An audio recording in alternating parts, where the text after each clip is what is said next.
Selamat datang di Beetle Channel, semoga kita bahagia. Jangan lupa subscribe, like, komen dan share agar channel ini semakin berkembang.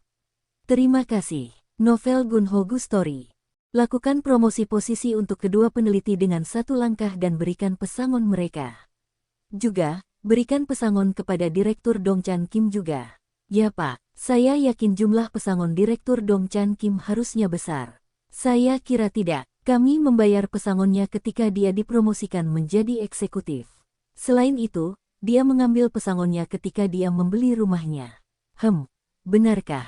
Baiklah, Tuan. Saya akan melakukannya, dan laporan ini akan saya bawa jika Anda sudah memeriksanya. Juga, bisakah Anda berbicara dengan asisten manajer di tim akuntansi dan tim urusan umum? Tanyakan kepada mereka apakah mereka bersedia dipindahkan ke Dion Korea. Ya Pak. Setelah Direktur Urusan Umum meninggalkan kantornya, Gunho juga diam-diam keluar dari kantor, dan dia memberitahu sekretaris. Mes, Taman Hijong, di jalan keluar, aku akan pergi hari ini. Aku tidak akan kembali hari ini. Akhir pekanmu menyenangkan. Anda juga, Tuan. Gunho kemudian pergi ke Bandara Internasional Gimpo. Dia akan pergi ke Jepang. Hari mulai gelap ketika dia menaiki penerbangan ke Jepang. Namun begitu penerbangan lepas landas dan mencapai di atas awan, cuaca cerah. Gunho sedang melihat ke bawah ke awan dan memikirkan tentang Mori Aiko. Jantungnya mulai berdetak kencang. Aiko, tunggu dulu, opamu akan mendatangimu. Gunho telah mengirimkan SMS saat dia masih di kantornya untuk memastikan keberadaan Mori Aiko. Syukurlah Mori Aiko masih berada di Tokyo. Pesawat penuh kecuali area kelas bisnis tempat Gunho duduk. Ada banyak kursi kosong, dan sangat nyaman. Gunho meregangkan kakinya. Pramugari yang melayani area kelas bisnis sangat baik. Apakah Anda ingin minum, Tuan? Gunho memintanya untuk membawakannya whisky. Saya ingin sekali minum segelas whisky. Sambil menyesap whiskynya, Gunho melihat keluar jendela.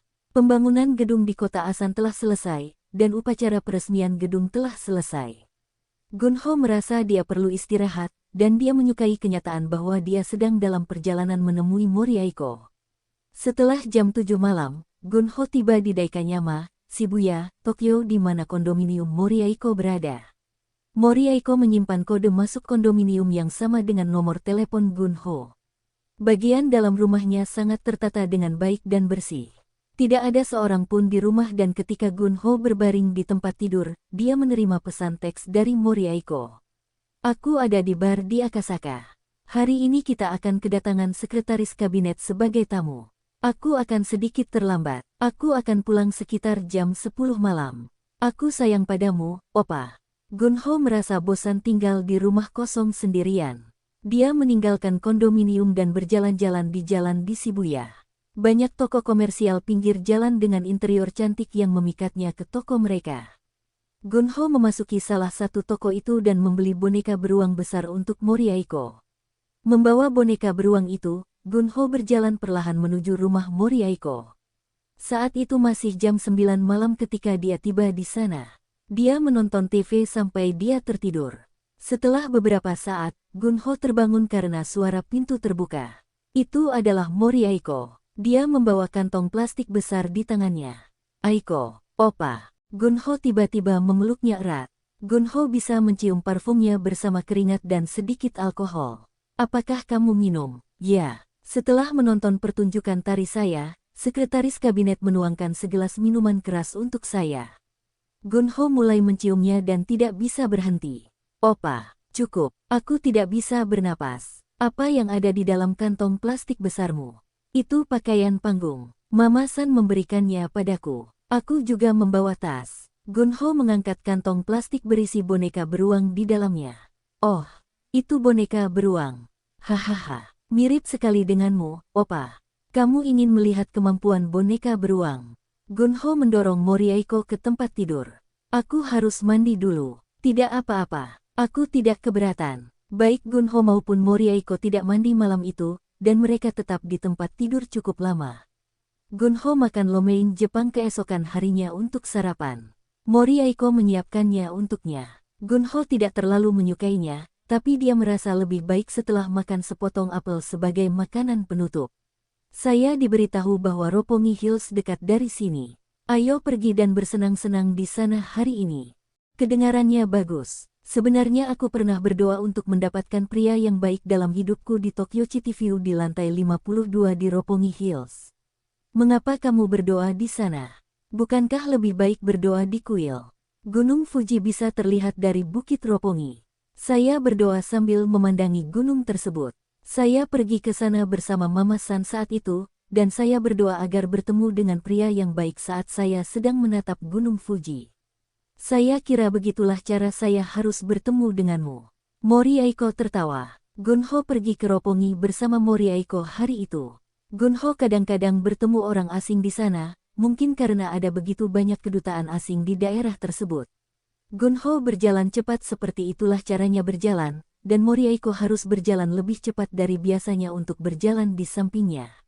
Setelah makan di restoran di dalam Roppongi Hills, mereka pergi ke Tokyo City View. Morihiko berdoa lagi sambil memandang Gunung Fuji. Setelah matahari terbenam, Gunho dan Morihiko pergi ke klub malam populer di Roppongi. Musiknya sangat keras. Remaja putra dan putri sedang menari di atas panggung, yang terlihat seperti tarian hip-hop, pikir Gunho. Gunho dan Morihiko sedang minum bir sambil melihat ke panggung ketika Gunho berkata, "Lihatlah mereka. Mereka sama sekali bukan penari yang baik. Gerakan mereka murahan." Morihiko mengamati dengan cermat orang-orang yang sedang menari di atas panggung. "Yah, Morihiko, kurasa sebaiknya kau tunjukkan pada mereka cara menari. Naik ke atas panggung." "Haha, opa, sepertinya tarianku tidak akan cocok dengan musik di sini." Morihiko dengan ringan memukul dada Gunho dengan tangan kecilnya. Saat itu hari Minggu pagi. Morihiko menyiapkan bubur nasi untuk sarapan, dan mereka memakannya bersama. "Apakah kamu pergi sekarang?" "Ya, aku ingin mengantarmu saat kamu mengambil penerbangan ke Korea hari ini, tapi aku harus berangkat sekarang ke Nagoya. Aku ada pertunjukan tari di sana. Itu sebabnya Mama San memberiku pakaian panggung yang kubawa pulang. Aku harus mengembalikannya padanya setelah aku selesai dengan pertunjukan hari ini. Kenapa kamu tidak membelikannya saja untukmu? Terlalu berat untuk membawanya kemana-mana untuk dipinjam dan dikembalikan." Morihiko tertawa dan berkata, "Kamu tidak bisa menemukan pakaian seperti ini di toko biasa." Setelah Morihiko meninggalkan kondominiumnya di Daikanyama, Gunho tinggal di sana dan tidur siang. Ia merasa kelelahan setelah seharian penuh berada di Roppongi kemarin. Dia mendengkur. Saat itu jam makan siang ketika dia bangun. Dia merasa lapar dan ingin makan makanan Korea. "Saya bisa makan makanan Korea di restoran Korea Mess Choi di Akasaka." Gunho tiba di Akasaka, Tokyo. Restoran itu penuh sejak jam makan siang. Pemilik restoran, Mess Choi, sedang duduk di meja kasir. Sepertinya dia tinggal di restorannya selama waktu sibuk. "Ya ampun, Presiden Go, Anda di sini. Bisnis restoran Anda berjalan sangat baik. Apakah kamu melihat Morihiko?" "Tentu saja. Kami bersenang-senang di Roppongi Hills kemarin." "Senang mendengarnya. Morihiko pasti sangat senang. Saya datang ke sini untuk makan makanan Korea. Saya sudah rindu karena hanya makan makanan Jepang. Saya hanya akan makan seoleontang sup tulang sapi." Gunho tidak dapat berbicara panjang lebar dengan Mess Choi karena dia sangat sibuk selama jam kerjanya. Dia duduk di sudut restoran sambil menikmati seoleontangnya dan segera keluar dari sana setelah menyelesaikannya. "Aku ingin secangkir kopi. Aku selalu minum kopi setelah makan siang. Di mana aku ingin minum kopi hari ini?" Gunho berjalan mengelilingi area itu untuk mencari kafe yang bagus, dan dia tiba di New Otani Hotel.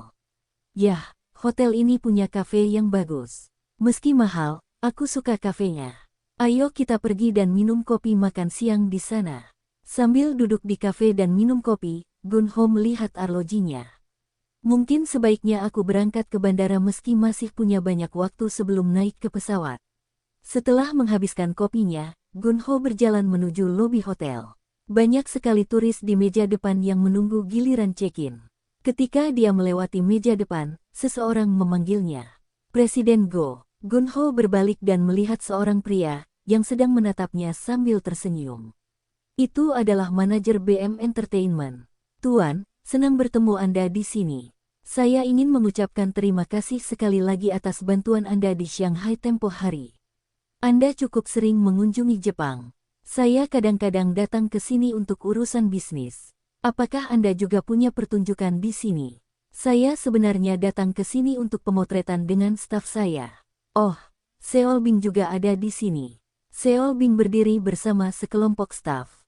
Dia masih memakai kacamata hitamnya. Oh, Mes. Seol Bing, senang bertemu dengan Anda. Gunho berjalan menuju Seol Bing dan mengulurkan tangannya untuk berjabat tangan. Semua staf memandang Gunho. Seol Bing tersenyum sambil melepas kacamata hitamnya. Haha, ya, saya Gunho Go dari GH Mobile.